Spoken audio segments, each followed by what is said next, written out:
الحمد لله رب العالمين الصلاة والسلام على سيد المرسلين وعلى آله وصحابه أجمعين বাংলাদেশ জামাত ইসলামীর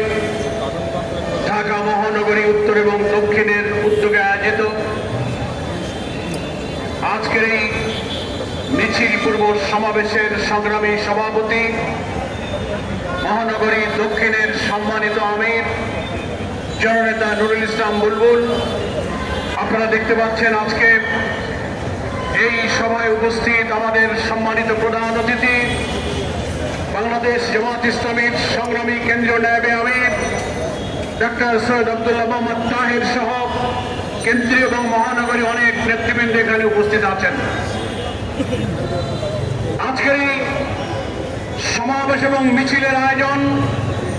বাংলাদেশ জামাত ইসলামীর ডাকে সারা দেশে সকল মহানগরী এবং জেলায় অনুষ্ঠিত হচ্ছে।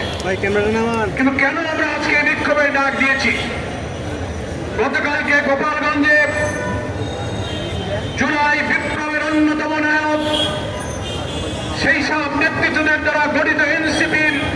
পূর্ব ঘোষিত পদযাত্রা এবং সমাবেশের উপরে প্রকাশ্য দিবালোকে ফ্যাসিবাদীদের যে হামলা হয়েছে, প্রশাসনকে, জাতিকে, জনগণকে বিস্মিত করে যে ঘটনা গোপালগঞ্জ ঘটেছে, তার বিরুদ্ধে জামাত ইসলামী আজকে সারা দেশে বিক্ষোভের ডাক দিতে বাধ্য হয়েছে।